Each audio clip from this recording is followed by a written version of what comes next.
My name is Rob Forsyth, and I've been involved with the Sydney University Evangelical Union in different ways for a very long period of time. I was a student in the late 60s.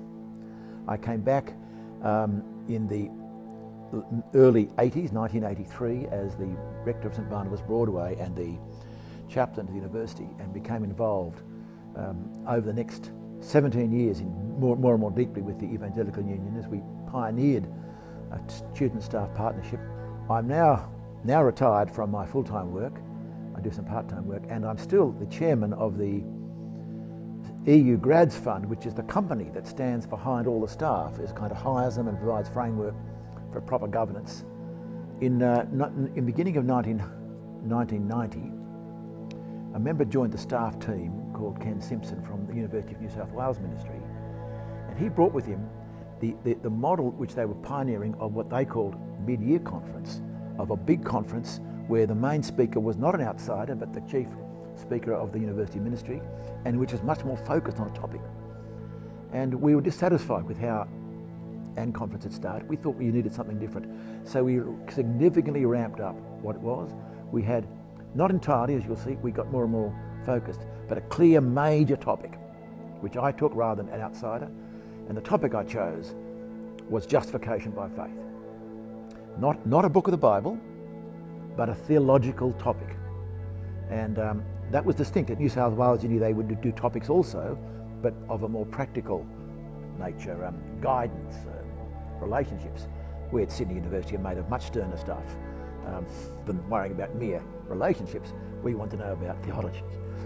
I did this because it occurred to me that this is a wonderful and unique opportunity for young adults to really get their head around something of the depth of Christian understanding in an occasion that would never happen again in their lives unless they went to a theological college. Many already had Christian thinking in their heads from fellowship groups, but it was all gathered around. The goal here to bring it together over a week, one topic in depth and clarity was the vision.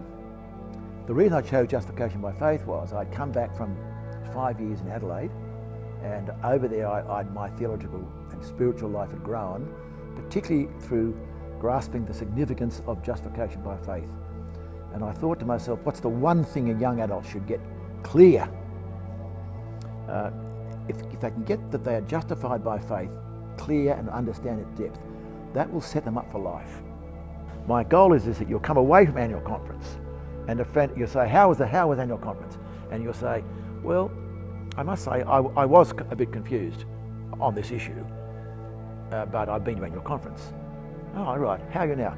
Well, I'm still confused, but at a deeper level. The truth in that joke is, I did not merely want to give people information, but also help them to see how theology works. That there are things where you must stop talking because you can say no more, but you know there is more. And there is a sense in which the journey never ends. One of my visions was I wanted to see young adults from the EU like a strong plant, well grounded, but in the breeze, not a fragile, I call it a balsa wood house that couldn't be moved and would fall over the moment.